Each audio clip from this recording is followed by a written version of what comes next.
నమస్కారం, నా పేరు పద్మావతి.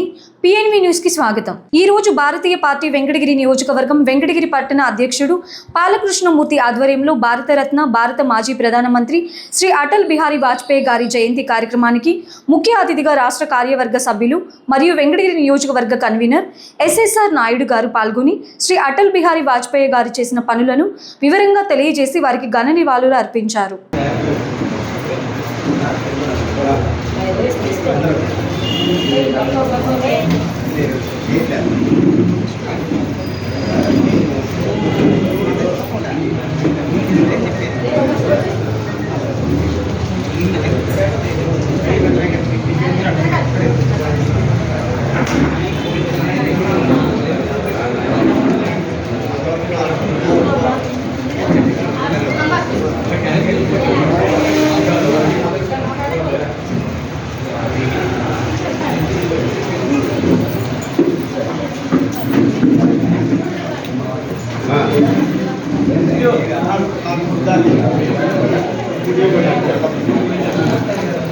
ఈరోజు అందరి చేతుల్లో శిల్పాలు ఉన్నాయంటే ఆ రోజు అటల్ బిహారీ వాజ్పేయి గారు ప్రధానమంత్రిగా ఉన్నప్పుడు తీసుకున్నటువంటి పురాతన మార్పుల్లో ఒకటని చెప్పి అంతా కూడా గుర్తించుకోవాల్సినటువంటి ఆ రోజు మనకి ఒకే ఒక టీవీ ఉండేది, దూరదర్శన్. దూరంగా నుంచి మనం దండ పెట్టుకునేవాడు ఒకే ఒక టీవీ ఛానల్ ఉండేది, అదే దూరదర్శన్.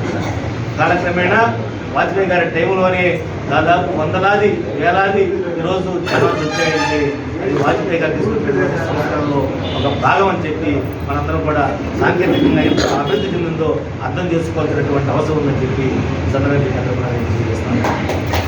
అదేవిధంగా ఆ కాలక్రమేణా అనేక అభివృద్ధి కార్యక్రమాలు ఆ రోజు ఎన్ఆర్డీడబ్ల్యూపీ నేషనల్ రూరల్ డ్రింకింగ్ వాటర్ ప్రోగ్రామ్కి ఒకేసారి 10,000 కోట్ల రూపాయలు ఇచ్చించి గ్రామీణ ప్రాంతాల్లో ప్రతి ఊర్లో తాగునీటి వసతి ఉండాలి, మనకి ఓరే ట్యాంక్ ఉండాలి, ఓరే ట్యాంక్ నుంచి పైప్ లైన్ ద్వారా ప్రతి ఇంటికి నీళ్ళు ఇచ్చేటువంటి కార్యక్రమం శ్రీకారం చుట్టాలని చెప్పి ఆ రోజు అనుకొని మనకు ఆ రోజు ఉన్నటువంటి మనకి ప్రధానమంత్రిలో కేంద్ర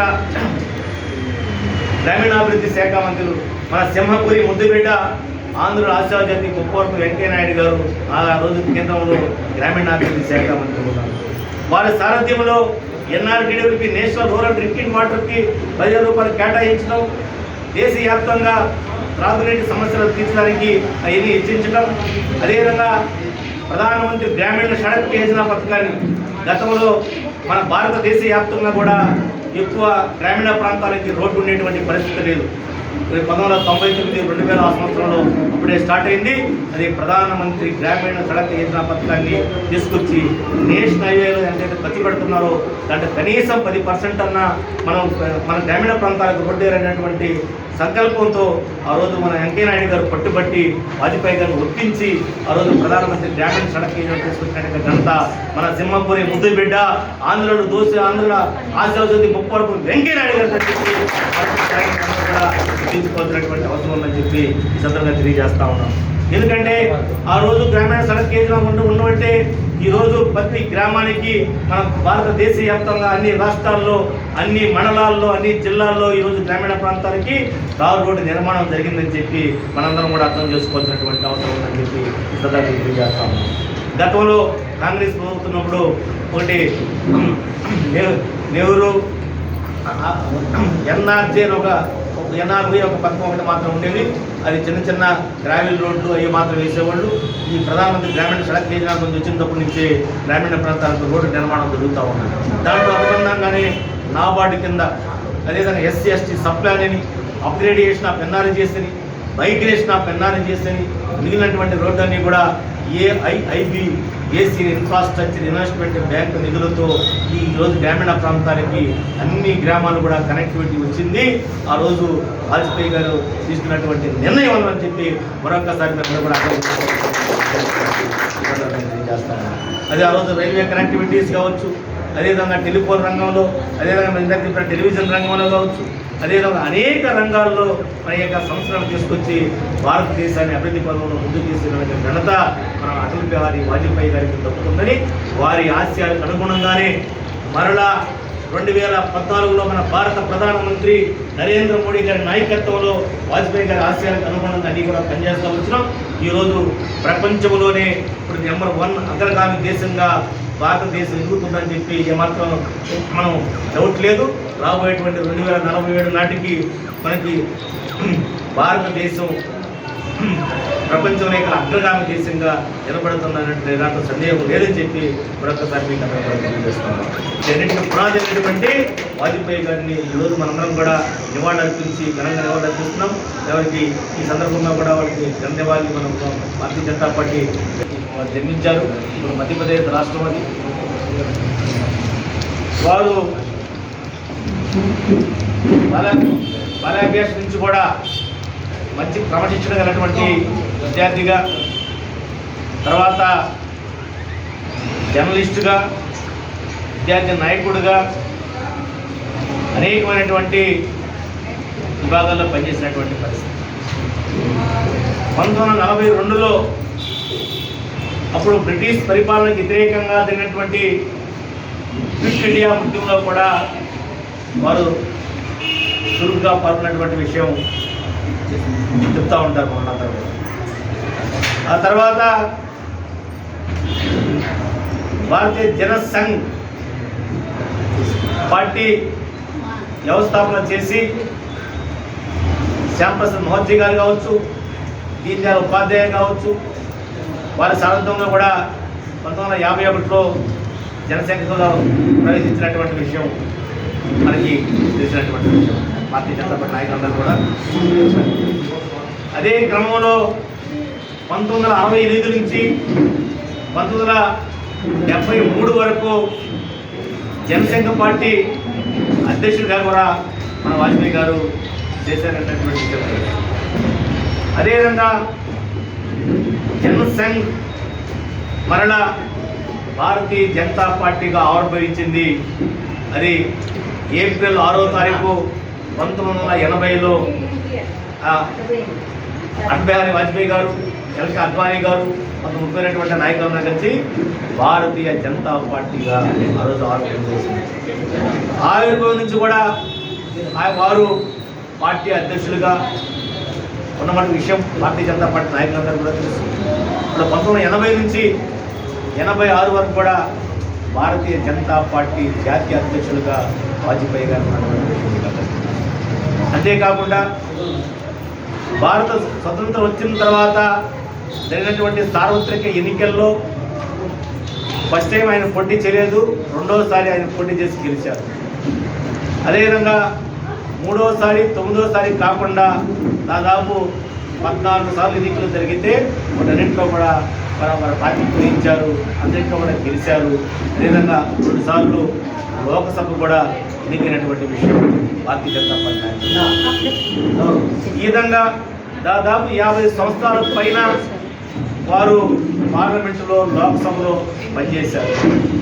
అదేవిధంగా ఆ కాల క్రమేణంలో 1996లో అప్పుడు భారతీయ సార్వత్రిక ఎన్నికల్లో భారతీయ జనతా పార్టీ భారతదేశంలో కన్నా అతి పెద్ద పార్టీగా ఆవిర్భవించింది. ఆ సమయంలో రాష్ట్రపతి పిలుపు మేరకు వాజ్పేయి గారు ప్రమాణ స్వీకారం చేశారు. 13వ రోజు మరలా ఆయన జరిగినటువంటి పార్లమెంటు ఎన్నికల్లో ఉండడం జరిగినటువంటి ఓటింగ్లో మనం నిరూపించుకోలేక 13 రోజులకే మనం ఆ ప్రధానమంత్రి పదవిని వదిలేయాల్సినటువంటి పరిస్థితి. తర్వాత వేరే వాళ్ళు వచ్చారు. తర్వాత 1998లో మరలా ప్రధానమంత్రిగా వాజ్పేయి గారు ఎక్కినటువంటి 1998లో 13 నెలల పాటు 1998, 99లో ఆ సమయంలోనే మనకి సంబంధించినటువంటి ఒక టెస్టింగ్ ఆ రోజు భారతదేశంలో అణుబాంబుల తయారీలో అంతకుముందు వ్యవస్థ లేనప్పటికీ కూడా వారు అణుపరీక్షలు జరిపి ప్రోగ్రామ్ అణుపరీక్షలు జరపడం వలన మన భారతదేశానికి ప్రపంచంలో కల్లా ఒక గుర్తింపు రావడం జరిగింది. భారతదేశం కూడా అణుపరీక్షలు చేస్తూ ఉంది. ఇది కూడా న్యూక్లియర్ బాంబులను తయారు చేసేటువంటి శక్తి సామర్థ్యాలు భారతదేశానికి ఉన్నాయని చెప్పి ఆ రోజు ప్రపంచవ్యాప్తంగా చర్చ జరిగినటువంటి విషయం. అదేవిధంగా 1998లో మే నెల 3వ తారీఖు నుంచి జూలై 26వ తారీఖు వరకు దాదాపు 3 నెలల పాటు కార్గిల్ యుద్ధం జరిగింది. చాలామంది మన ప్రముఖులందరూ కూడా అది పాకిస్తాన్ ఉగ్రవాదులు, పాకిస్తాన్ సైనికులు మన దేశంలోనికి నియంత్రణ రేఖను దాటి మనకు ముందుకు వస్తుంటే దాన్ని అడ్డుకోవాలనే ఉద్దేశంతో ఆ రోజు మనం యుద్ధం చేయాల్సినటువంటి పరిస్థితి. ఆ రోజు ఈ యుద్ధంలో మనం ఘన విజయం సాధించాం. దాని తర్వాత జరిగినటువంటి 1999 జరిగినటువంటి సార్వత్రిక ఎన్నికల్లో బెంగళూరు నుంచి గోకర్ణకు సుమారు 30 మంది ప్రయాణికులతో బయలుదేరిన ఈ బస్సు హెబ్బులి హైవేపై హిరియూర్ సమీపంలోని గోర్లాటు వద్దకు చేరుకోగానే ఎదురుగా వచ్చిన లారీ బలంగా ఢీకొట్టింది. తెల్లవారుజామున 3 గంటల ప్రాంతంలో ప్రయాణికులంతా గాఢ నిద్రలో ఉన్న సమయంలో ఈ ప్రమాదం జరగడంతో తప్పించుకునే అవకాశం లేకుండా పోయింది. ప్రమాద సమయంలో బస్సులో సుమారు 30 మంది ఉన్నట్లు అధికారులు గుర్తించారు. మృతుల సంఖ్య మరింత పెరిగే అవకాశం ఉందని ఆందోళన వ్యక్తం చేస్తున్నారు. ప్రస్తుతం అక్కడ సహాయక చర్యలు ముమ్మరంగా సాగుతున్నాయి. మృతదేహాలు పూర్తిగా గుర్తుపట్టలేనంతగా కాలిపోవడంతో మృతుల గుర్తింపు పోలీసులకు సవాలుగా మారింది. ఈ ఘటనపై పూర్తి వివరాలు తెలియాల్సి ఉంది.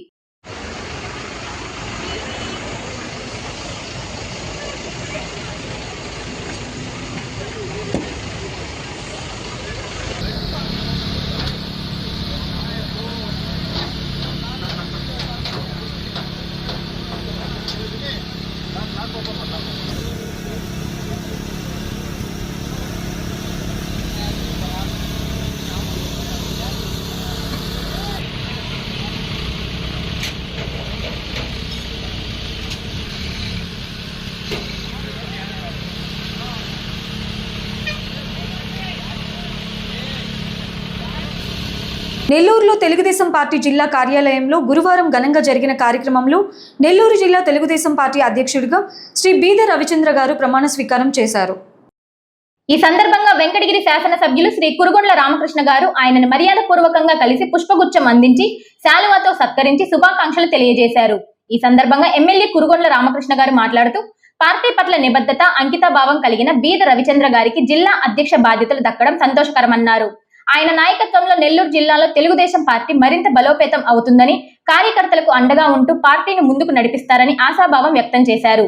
ఈ కార్యక్రమంలో పలువురు పార్టీ నాయకులు, కార్యకర్తలు పాల్గొన్నారు. తిరుపతి జిల్లా వెంకటగిరి పట్టణంలోని భారతీయ జనతా పార్టీ కార్యాలయం నందు నేడు భారతదేశ మాజీ ప్రధానమంత్రి స్వర్గీయ అటల్ బిహారీ వాజ్పేయి 100వ శత జయంతి ఉత్సవాలు ఆ పార్టీ వెంకటగిరి పట్టణ అధ్యక్షులు బాలకృష్ణమూర్తి ఆధ్వర్యంలో ఘనంగా నిర్వహించారు.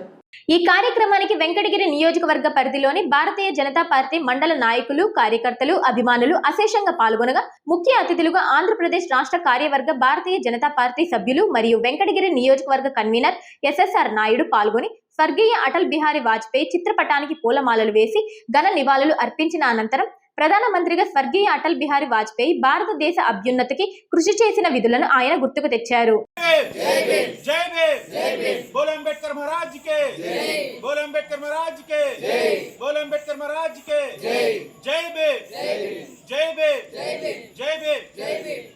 ఈ వార్తలు ఇంతటితో సమాప్తం. తిరిగి ప్రసారమయ్యే PNV న్యూస్ లో మళ్ళీ కలుసుకుందాం. అంతవరకు సెలవు. నమస్కారం.